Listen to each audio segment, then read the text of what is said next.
Children, welcome back. Welcome back in the 25th video of chemistry for class 10 chapter number 2. The topic in this video is plaster of Paris, which is commonly known as POP. Plaster of Paris, इसको हम लोग shortcut में POP pop बोलते हैं. तो plaster of Paris का chemical formula है CaSO4.12H2O, calcium sulphate hemihydrate. Hemi stands for 1/2 molecule. Hemihydrate, hydrate stands for water. Calcium sulphate hemihydrate, ये प्लास्टर ऑफ पेरिस का केमिकल नेम हो गया. और प्लास्टर ऑफ पेरिस कैसा नाम है? Common name. कंपाउंड क्या है? CaSO4.12H2O. तो बेसिकली हमने यहाँ जाना कि प्लास्टर ऑफ पेरिस क्या है. ये केमिकल है कैल्शियम सल्फेट हेमीहाइड्रेट.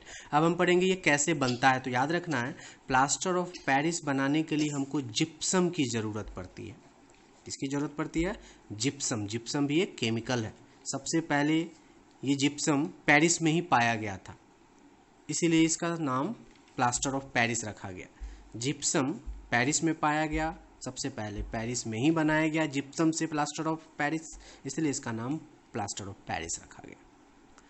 तो जिप्सम का केमिकल फॉर्मूला होता है CaSO4.2H2O, calcium sulphate dihydrate. Calcium sulphate dihydrate gypsum के लिए है और कैल्शियम सल्फेट हेमीहाइड्रेट पॉप के लिए है, प्लास्टर ऑफ पेरिस के लिए. हमको यहाँ प्लास्टर ऑफ पेरिस बनाना है जिप्सम से. तो ये रहा जिप्सम का फॉर्मूला. अगर हम इसको 100 डिग्री सेल्सियस पर हीट करेंगे, ध्यान दीजिए स्टूडेंट्स, हम 100 डिग्री सेल्सियस से ज़्यादा टेम्परेचर यहाँ नहीं दे सकते. हमको इस जिप्सम को 100 डिग्री सेल्सियस पर ही हीट करना है. तो जैसे हम इसको 100 डिग्री सेल्सियस पर हीट करेंगे तो इसमें से जो 2 मॉलिक्यूल्स वाटर है उसका 1.5 मॉलिक्यूल यानी 1.5 मॉलिक्यूल वाटर इवेपोरेट हो जाएगा. तो बच कितना जाएगा? Half molecule of water. तो हम लिखेंगे यहाँ CaSO4.12H2O प्लस 1.5H2. ये इवेपोरेट हो जाता है, वेपराइज हो जाता है. तो हमने देखा यहाँ पर कि हम जिप्सम से प्लास्टर ऑफ पेरिस कैसे बना सकते हैं. तो जिप्सम को जब 100 डिग्री सेल्सियस पर हम हीट करते हैं, स्ट्रॉन्ग हीट करते हैं, तो ये पॉप और 1.5 मॉलिक्यूल वाटर जो है यहाँ ये बनता है. तो पॉप यहाँ पर मेन प्रोडक्ट था. ये तो इवेपोरेट हो जाता है प्लास्टर ऑफ पेरिस, ये इवेपोरेट हो जाता है, ये मेन बनता है. तो ये प्लास्टर ऑफ पेरिस का बहुत सारा वैसे यूजेज होता है, हम पढ़ेंगे आगे. अब यहाँ लिखिए, in case of temperature more than 100 degree Celsius calcium sulphate which is called dead burn plaster is form. ध्यान दीजिए, अगर आपसे पूछा जाए कि जिप्सम को 100 डिग्री सेल्सियस पर हीट करें तो पॉप बनता है, अगर 100 डिग्री सेल्सियस से ज़्यादा टेम्परेचर पर हम जिप्सम को हीट करेंगे तो क्या बनेगा? तो रीज़न 100 डिग्री सेल्सियस से ज़्यादा टेम्परेचर दीजिएगा तो उसके सारे मॉलिक्यूल्स वाटर के यानी दोनों मॉलिक्यूल्स वाटर के इवेपोरेट हो जाएंगे. तो यहाँ पर क्या बनेगा? सिर्फ CaSO4. CaSO4 यानी कैल्शियम सल्फेट, इसका दूसरा नाम क्या है? Dead burnt plaster. मतलब यहाँ पर वाटर का कोई भी मॉलिक्यूल प्रेजेंट नहीं है, तो इसको हम लोग प्लास्टर ऑफ पेरिस नहीं कहेंगे. क्या कहेंगे इसको हम? Dead burnt plaster. कब बनेगा ये? जब हम जिप्सम को 100 डिग्री सेल्सियस से ज़्यादा के टेम्परेचर पर हीट कर देंगे तो. अब प्रॉपर्टी, प्लास्टर ऑफ पेरिस के बहुत सारे प्रॉपर्टीज होते हैं कि एक पहला वाइट पाउडर होता है, वाइट कलर का ये पाउडर है और इसके पास प्रोबेबिलिटी है कि it is set into hard mass on mixing with water. जैसे हम प्लास्टर ऑफ पेरिस में वाटर मिलाएंगे तो ये हार्ड मास बन जाएगा. जैसे सीमेंट में आप पानी मिला दीजिए तुरंत वो हार्ड मास बन जाता है, ठीक उसी तरह प्लास्टर ऑफ पेरिस में अगर हम वाटर मिलाते हैं तो वो हार्ड मास बन जाता है.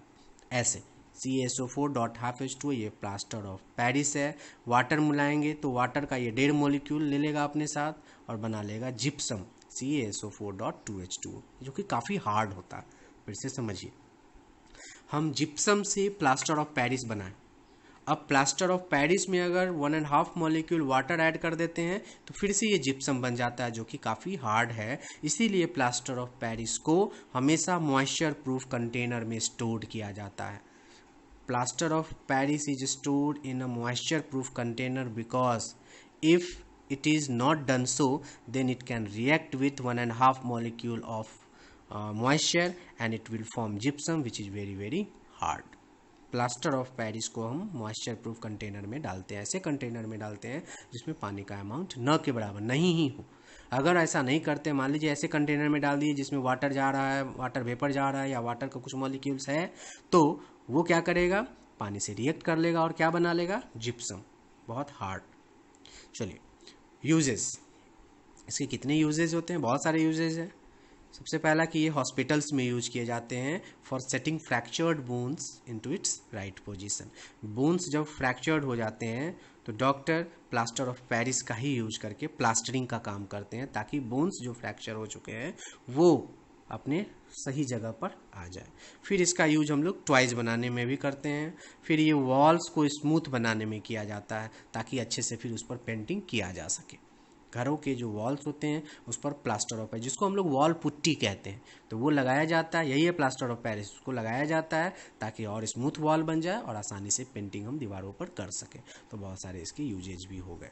तो बेसिकली इस वीडियो में हमने क्या पढ़ा, प्लास्टर ऑफ पेरिस क्या है इसका केमिकल फार्मूला, क्या है इसका केमिकल नेम और कैसे ये जिप्सम से बनता है।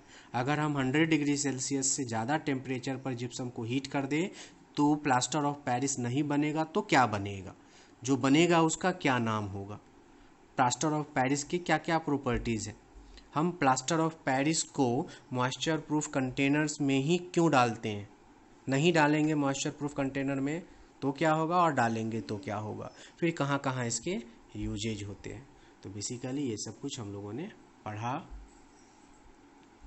Thank you students very much for watching this video.